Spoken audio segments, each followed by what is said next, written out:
It's Wednesday, June 6th. Welcome to CT Pulse on the HAN Network. And on today's show, we're discussing a group of Fairfield prep students whose support for their lacrosse team took a disturbing turn with some anti-Semitic chants last week. Now, yesterday, we had a chance to talk with Anti-Defamation League Assistant Director Andy Friedland about this latest incident and some others in Fairfield County. Here's that conversation. Welcome to CT Pulse on the HAN Network. I'm Kate Chaplinsky, and last Thursday, students at a Fairfield prep lacrosse game began making anti-Semitic comments and chants directed at a Jewish player on the opposing Staples High School team. Now that incident, the response to it, and some other recent reports of anti-Semitism in the region are part of a discussion we're having with our first guest.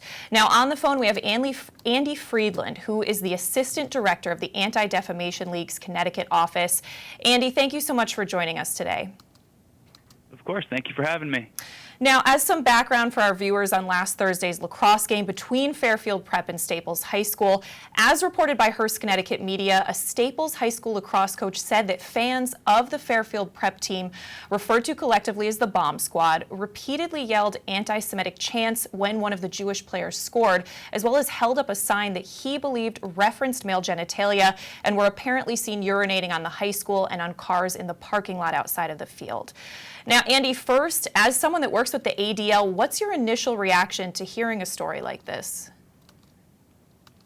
Unfortunately, as someone who works for the ADL, there's not a surprise when I hear about an incident like this.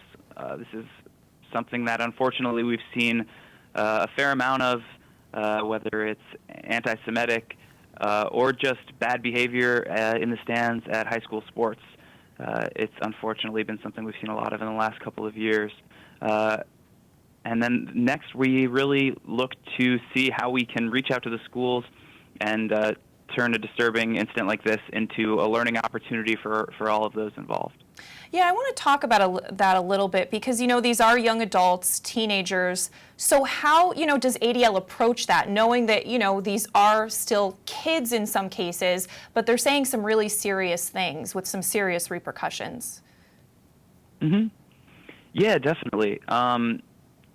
It's tricky, and especially when you get into things like you were saying, you know, urinating in the parking lot. That's kind of outside of our our work. But when you get into kids at sports events and they're trying to say things to get in the other team's heads, and they're taking it further and further, sometimes when they cross the line, they don't understand how serious of an impact their words can have. They might see it as just another escalation of the same kind of you know, taunts that they're doing on the field. But when you get into things like, you know, racism and anti-Semitism, it's really an attack on this whole community, and people get understandably and rightfully upset and afraid and angry. Now, just curious, because, you know, when this story was reported, some of the comments on there, I was a little surprised by, but a lot of people saying, oh, this is just locker room talk. It's not a big deal. How do you respond to that argument? Maybe people that are like, oh, we're being too politically correct about this. It's just kids saying some stupid things. Yeah, I don't accept that. Part of what we do as an organization is say that we're not going to just look the other way or accept it when kids are saying things that are wrong or anti-Semitic or racist. We think that those kinds of behaviors, that kind of language needs to be challenged. People need to stand up and say, this doesn't represent our community, our school, and we won't accept it. And that's really why we do what we do. Now, I do want to mention Fairfield Prep's president. I think he responded to this the right way, and he happened to do it during the graduation ceremony over the weekend. I'm going to be playing some of that later in the show. But the Reverend Thomas Samiski, he said that students, faculty, alumni, you couldn't say that you weren't there, he said, because we were all there. And he also talked about a lot of, you know, the great educational work they've been trying to do at the school about diversity and to prevent this kind of thing, and how it's all overshadowed by this one incident.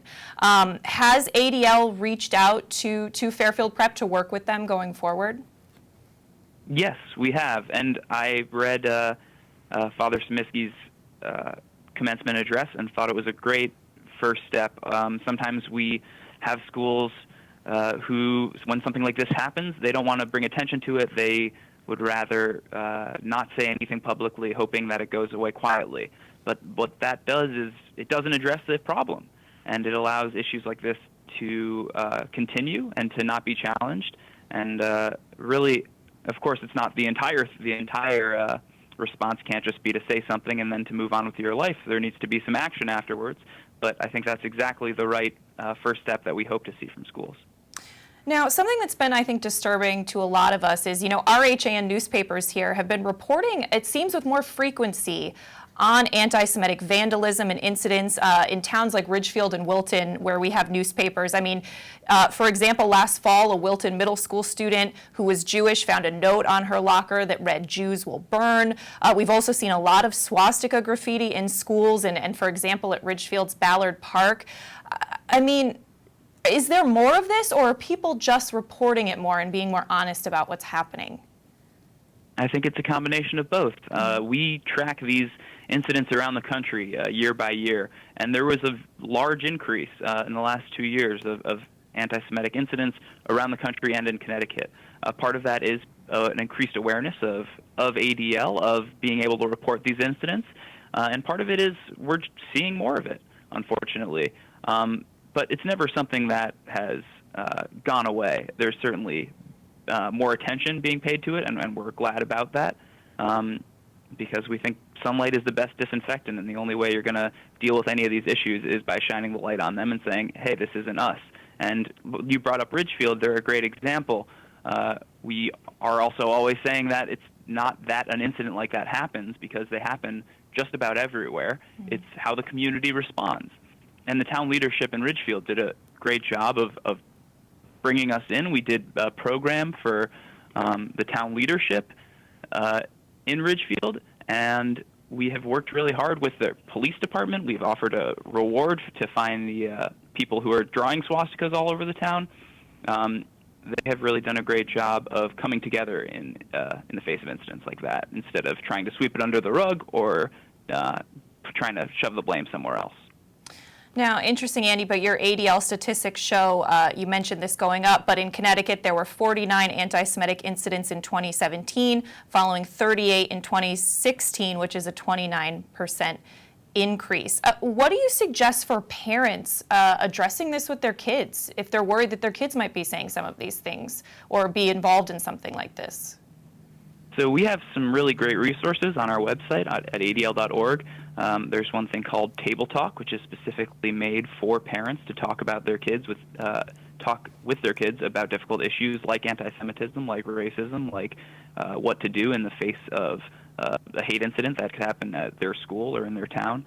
And also call us. We're here as a resource in Connecticut to help people work through things like this, to help give kids a voice, to, if something happens to them, to let them reclaim that as a story of how they get through it, of how they find their voice and speak up for themselves and for what's right. Now, Andy, do you think the tone of our national conversation, our politics, is leading to more of these issues? Do you see that as a root cause? Yeah. I mean, there's clearly been a coarsening of our national dialogue, and I think we shouldn't be surprised when that makes its way down into our schools. Kids are seeing what's happening around them, and when people are being called names or we're losing the kind of decorum in our public conversation, I think we see that reflected. And you mentioned some of what the community of Ridgefield has been doing. They've been working on a lot of programs, and I know I mentioned Wilton as well. They've also done some wonderful community programs. So in your eyes, I mean, does that really make a difference when the community kind of bands together and says, you know, we don't feel this way as a community despite these incidents and this vandalism? Oh, definitely. I mean, the purpose of incidents like this is to make people feel like they're othered, to make them feel vulnerable and kind of single them out. And when the rest of the town stands up after something like that happens and says, hey, what that person said isn't what we all believe, we all are going to stick up for you, that really can bring that community together. All right, well, Andy, I just want to thank you so much for taking the time to talk to us today, and we appreciate, you know, all the work that the ADL does. Thank you, Kate. All right, we're going to step out for a break. We'll be back with more after this. Want a new experience in car buying? No aggravation, no confrontation, just answers to all your questions. SCAP Chrysler Dodge Jeep Ram. Car buying the way you want it to be. With one of the largest selections of new 2- and 4-door Jeep Wranglers available, we are Connecticut's Wrangler headquarters. Family owned and operated for over 50 years. Save thousands right now at the Jeep Celebration event and Chrysler Pacifica Incredible Sales event. Now through June 30th. Winter's finally in the rearview mirror, and the Dock Shop is ready to help you usher in our favorite season, summer. We've got new offerings in our usual products: clothing, jewelry, home decor, fishing tackles, and boating supplies. And now the Dock Shop does in-house laser engraving. You can add a name, a boat name, latitude, longitude, an image to drinkware, serving platters, boards, or decorative accessories. No minimum, fast turnaround. Stop in today and start your summer. The Dock Shop, 51 Tokenique Road, Darien, 609 Riverside Avenue, Westport, dockshop.com. If you've ever thought about owning a motor coach or learning about what it's like to travel the open road in superior style and comfort, then contact Dave's RV Center in Danbury, Connecticut. Offering the best quality Class A motorhomes from Newmar, travel trailers and fifth wheel lines from Surveyor, and a toy hauler line from Work and Play. Choose from Newmar's Gas Line, Bay Star and Canyon Star, or from Newmar's Diesel Line, Ventana and Dutch Star. And with unparalleled service and maintenance, Dave's RV is committed to keeping you and your motor coach safely on the road and enjoying it to the fullest. Stop by their showroom, 2 Industrial Plaza Road, Danbury, Connecticut, or call 877-483-3866. If you've ever thought... Welcome back to CT Pulse on the HAN Network, and thanks again to Andy Friedland of the Anti-Defamation League for talking with us. Now, we mentioned in that conversation about the comments of the Reverend Tom Samiski, the Fairfield Prep president. He addressed this controversy at commencement over this past weekend. We're going to take a look at some of that speech right now. One incident overshadows everything and will mark this year. But you say, I wasn't there, I didn't do anything. Punish those who were there. We were all there. That's what representing your school means. It means we were all there.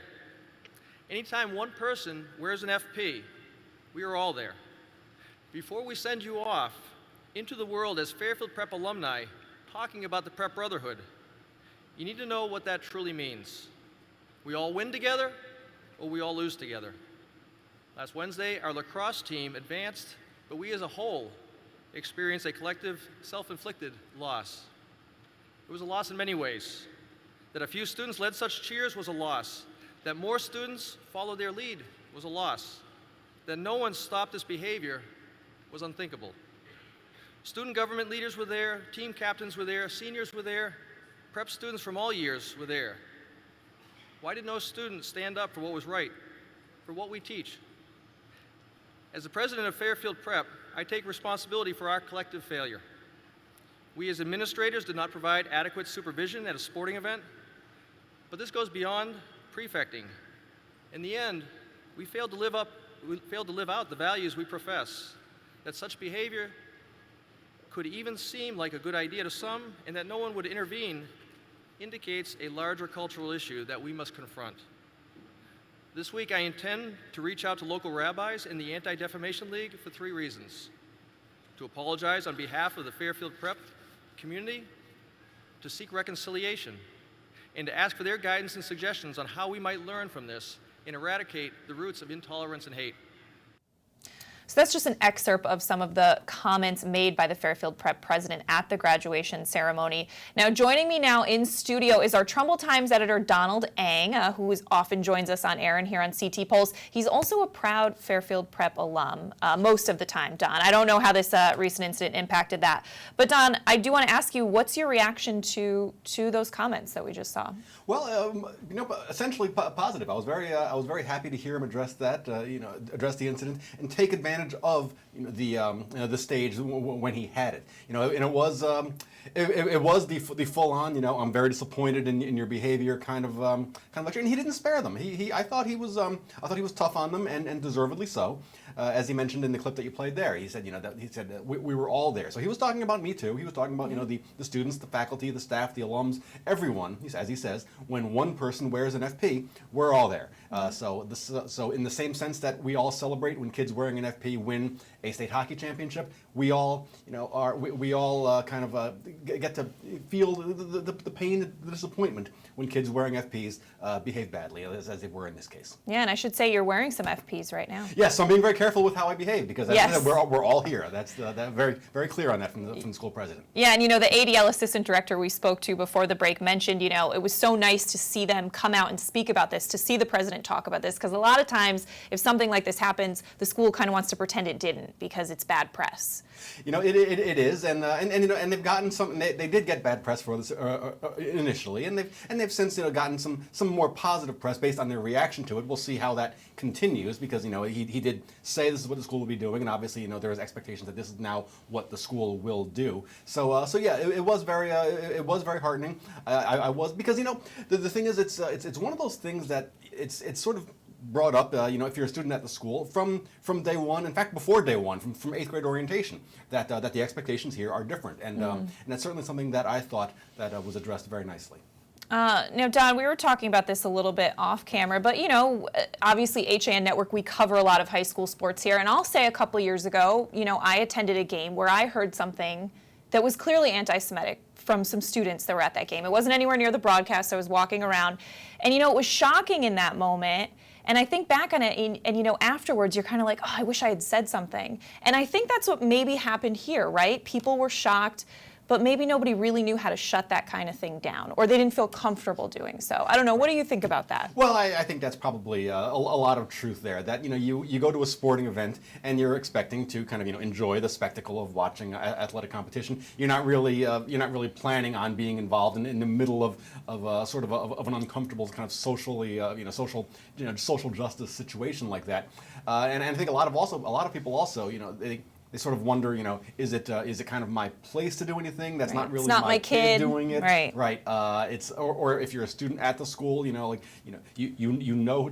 who these other kids are. It's no question. It's difficult. It would have been very difficult for a student, for a parent, for an alum that was in the crowd to kind of take the lead and say, no, this is inappropriate. You need to stop this. I'm not in any way implying that I would have done it had I been there. I wasn't, but it would have been very hard to do. But as the president said, this is the expectation, and unfortunately in this case, the school failed to live up to the values that it aspires to. Yeah, and I should mention earlier in his speech, a part we didn't play, he talks about some of the diversity initiatives that they made this year, forming some committees, training teachers, but he said, all of that gets overshadowed by this one incident.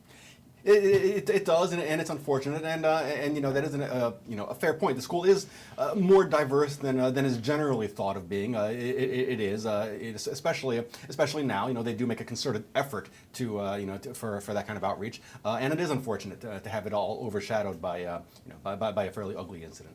And now I do want to mention some other response that's come out since that game last week. State Senator Tony Boucher and Senator Tony Wong said Monday that they were disturbed and disappointed by the news of those chants. Now, Senator Boucher represents Westport, obviously where Staples High School is, and Senator Wong represents Fairfield. Now, Senator Boucher said in part, and something that we talked about earlier in the show, she said the rise in anti-Semitism and racism during the past year is something I never thought I would see again. She said, I would like to see it wiped out of our society. This certainly requires stronger measures on the part of the schools, the community, and the parents. Now, interestingly, Senator Boucher, she's the co-chair of the legislature's Education Committee. She's been pushing for legislation that would require Holocaust education in high school curriculum. It's not currently required. Now, this year, that bill did pass, so it has become law that Holocaust education be part of the high school curriculum. Right. Yeah, and that's certainly something that it is very important because because it is very easy, particularly at a school that is religiously affiliated, to look at those that are not of the same religion as kind of like an us versus them. You did mention in the introduction, proud Fairfield Prep alum. And I'm confident that I will be as the school goes forward, and really looking forward to seeing what they do as far as Holocaust education, as far as diversity outreach. The school has made very tremendous outreach strides, and I'm kind of confident that it will again. All right, Don. Well, I appreciate you joining us today. Great, thank you. All right. We're going to step out for a break here on CT Pulse. We'll be back with more after this. Spring is in bloom, and so are the deals at Honda of Westport's Dream Garage Spring event. See and test drive the all-new 2018 Honda Clarity 110 MPG plug-in hybrid sedan. Stop in today and see why we've been named Deal Rater's Dealer of the Year for the 4th year running. Honda of Westport, where peace of mind is part of the deal. Get a fresh start to the new year by shaking up your meal routine. Walter Stewart's Market is your local source for a delicious selection of fresh and convenient salad shakers, like Southwest salad with chicken, Cobb with organic chicken, Power Vegan with fruit and quinoa, Greek salad with tabbouleh, and grilled shrimp with hominy. Grab one from our salad case or order from our deli today. Walter Stewart's Market, 229 Elm Street, New Canaan, or shop online at stewartsmarket.com. Dr. Stephen Molinaro and Peter Healy of Family Practice Dentistry and Laser Dental Care have served Ridgefield for over 22 years. Experienced staff offer gentle drillless techniques, preventative care, and cosmetic procedures in a relaxed environment. Grateful for the community's trust and support through the years, new patients and their families are welcome. Call today. I've had Newtown Savings Bank my whole life. You don't have to worry about talking to a machine. You're talking to real people. You're getting real help. I'm banking local, and I'm loving it. Welcome back to CT Pulse on the HAN Network. Now, unfortunately, we're not drawing conclusions today with Doug Smith, but we are lightening things up a bit with our sports director, Frank Granito, who's embarking once again on the Hot Dog Challenge for charity. Frank, thanks for coming on. Kate, thank you for having me. Absolutely best time of the year between Memorial Day weekend and the 4th of July, May 26th, 4th of July. 40 days for the Hot Dog Challenge, at least one hot dog a day. We are raising money for Leader Dogs for the Blind, and this year in particular, we are raising money for Jeff Cortez. Jeff is the younger brother of my college roommate, Nick Cortez. He was diagnosed with LHON and was recently declared legally blind in the past few months, just at the age of 23, 24, which does make him eligible for a Leader Dog now. So it was a no-brainer for us getting to partner up with this organization. Dogs for Dogs is a very catchy slogan as well. And contrary to popular belief, I am actually a bigger fan of hot dogs than I am real dogs. So I use the public's popularity with that one to swing it a little bit. Well, it's been working. Okay, so how many people are actually participating in this challenge right now? We have over 25 participants this year, which is far and away the most we've had. But I mean, what's really been incredible to this point is the support we've gotten outside of our participants.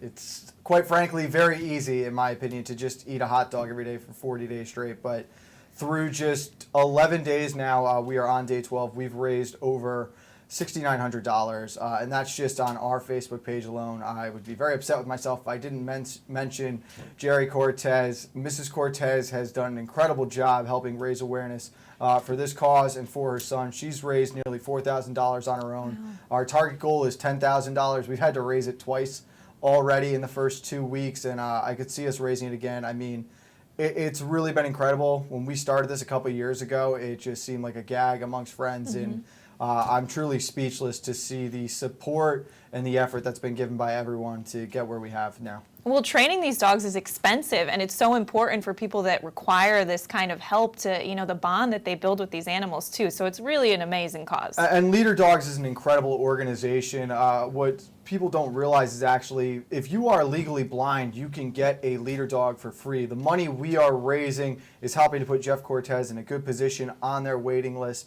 and it's also to help them raise these dogs, train these dogs. That's where the majority of their money goes, into the training, into the feeding, everything that they need to be properly ready and be a certified Leader Dog when they are given their patient is what we're trying to help out with here. All right, and of course there's some friendly competition involved in this whole challenge, and Frank thinks he's going to be pulling ahead of most of that competition as far as how many hot dogs people eat this weekend, because you're actually doing a hot dog eating challenge. I'm doing a hot dog eating contest, yes. That is correct, on Saturday down on Bridge Street at the Wienery in Stamford. First of all, I want to say thank you to the Wienery. They've been incredible in partnering up with us. They've done a lot of help as well. The contest, I am hoping not to embarrass myself. We had a couple of guys Big Bubba, Mr. Kevin, Curly, they participated in a contest up in Dorchester this past weekend. Did a great job there, so the expectations are certainly high after that. But I mean, it's really cool. I have a couple of friends I want to give a special thanks to. Mike DeRocco, David Wendt. They've sponsored myself and Brian O'Callahan, who runs that Leader Dog page that you saw before. We did this for his uncle Kevin O'Callahan last year. They're sponsoring us $1 for every hot dog we eat, so I want to apologize to them too, because I could be spiking that number a little bit. And I just want to take a moment here quickly. We've got a couple of high schoolers who have jumped in this year as well. Quinn McMahon, one of our interns, is doing this with us, but I want to say great job by Quinn, Matt Costco, Walker Care, Gunnar Granito. They're a couple of the guys who are setting the table right now. Matt Costco, your leader with 21 dogs. Our former intern, Teddy Hood, is tutoring on 20. And we're going to count this one here. This is day 12 of the hot dog challenge. Hot dog number 14 for me. What do you got going on there? I'm at 15 right now. Hot dog number 15. Good job. Cheers. Keep supporting, guys. We really appreciate all the help. And we're looking forward to the rest of the competition. All right, and find them on Instagram. Wait, you have a mouthful of food. What's the Instagram? Say it with a full mouth. You can do it. It's okay. At the official hot dog challenge. Make hot dogs great again. All right, Frank, thank you so much. You guys keep eating that hot dog. We're going to wrap things up here on CT Pulse. You can see more of Frank at 2 o'clock on Nutmeg Sports. And if you want to see more of him eating hot dogs, you can watch this on demand later. We'll see you next time. Have a great day.